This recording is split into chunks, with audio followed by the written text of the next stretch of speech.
Hey family, what's going on? Today we're going to talk about the compassionate reassignments through VA. Before we get started, I am not affiliated with VA. Whew! In any way, these videos are for entertainment purposes only. Okay, so let's talk about compassionate reassignments. Whenever I was in the military,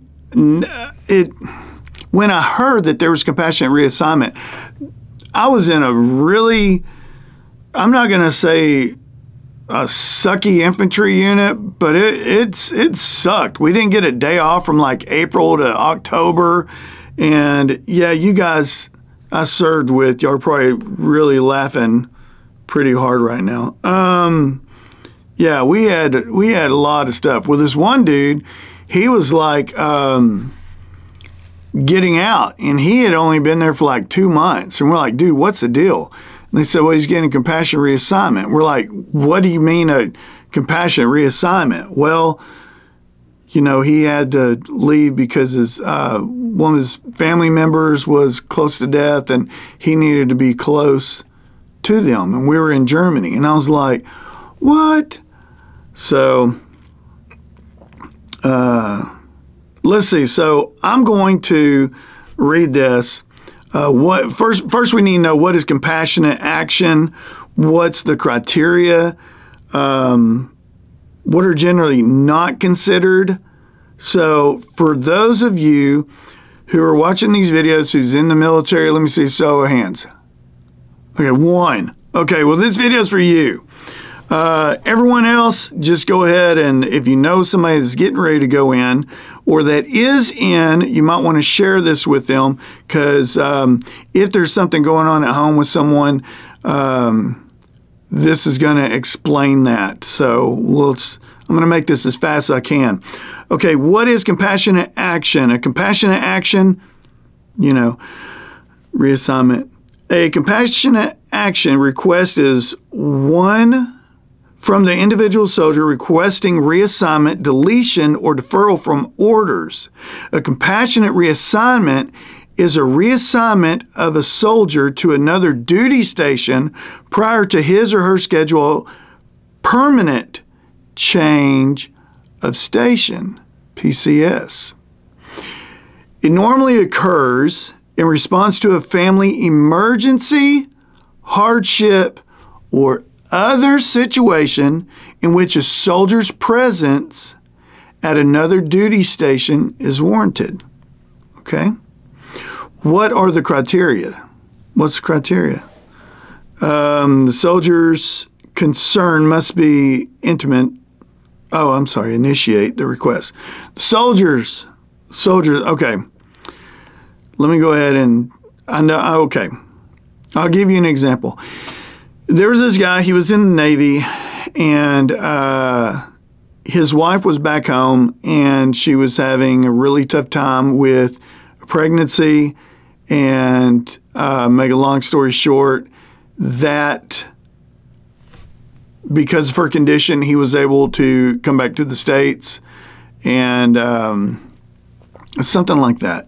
Compassionate consideration is given for problems that cannot be resolved through leave. So even if he was to come back home for a week, I mean, she's got 9 months of pregnancy, you know, and then what happens after the baby's here? So through leave, correspondence, use of a power of attorney, or the assistance of family members or other parties. Compassionate consideration is only given for family members. Okay, so a friend of a friend of a friend of a friend of a cousin of a friend, that ain't going to happen.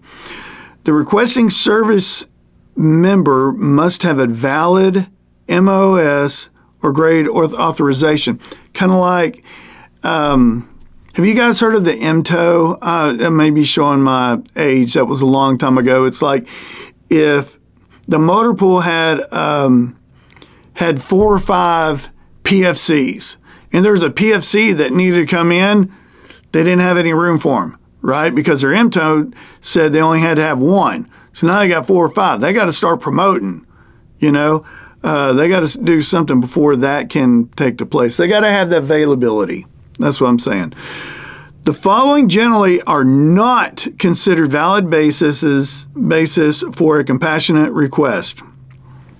Okay, this isn't going to cut it. Okay, soldier's desire to be in a new area.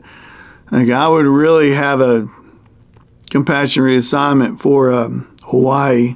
Divorce or separation resulting from family separation due to military requirements. Legal action or court appearances for matters relating to divorce and or child custody issues. You can do all that on leave, right? Sole parenthood. I only got one kid. I need to go back home so my mom can babysit. That ain't going to happen. Problems expected to be resolved by family members joining the soldier at the duty station. Minor allergies. Are you serious? Minor allergies suffered by family members due to the climatic conditions. Okay. Oh, man. If they had that, I would have never been at Fort Bragg. I wonder if fire ants is on here. Home ownership or housing shortage issues. Financial problems. That's not going to get you a compassionate reassignment. Think about it. Compassion. Who reviews and approves the request? A general court-martial authority, typically an installation commander in the rank of general, reviews applications. Requests that do not meet standards from compassionate actions are disapproved. So yeah, you're gonna have to go before a general and explain to him why you need to be going home or going to another compassionate reassignment. What supporting documentation is required? Well, you got to have documentation, right? The type of problem determines the type of documentation. Oh, okay, so it depends what kind of problem you got. That's the kind of documentation. Medical problem. Okay, so now you're going to have a physician get a signed statement, paralysis, diagnosis, including the date of onset, man, all the past periods of hospitalization, periods of just life expectancy for terminal cases, legal problems, a signed statement from a licensed attorney describing the problem and the reasons why solutions other than reassignment are unacceptable. If applicable, a copy of a court-ordered divorce decree and other documents must be submitted. Now, it just said that wasn't, that really wasn't going to cut it, but I guess, you know, there's always exception to policies. Compassionate reassignment. Rape, child abuse, statements from police service. We're not even going to get into that. Marital dependent statuses, that's going to be witnessed by an officer, you know, things like that. Other problems, supporting statements from responsible persons, clergymen, social workers. There was one veteran, he's a veteran now.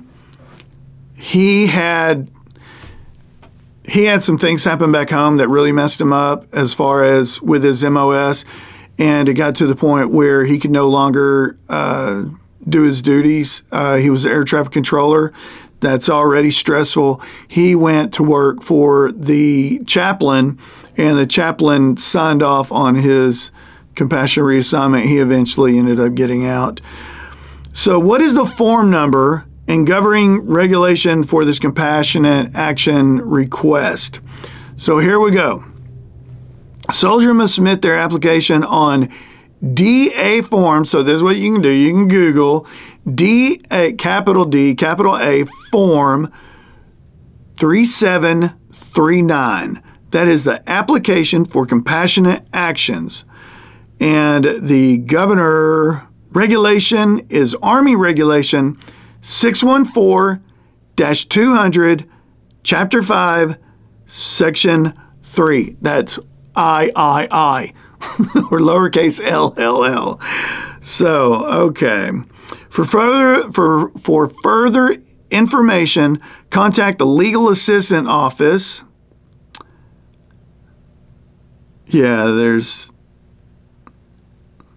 It's a DSN 421-4152.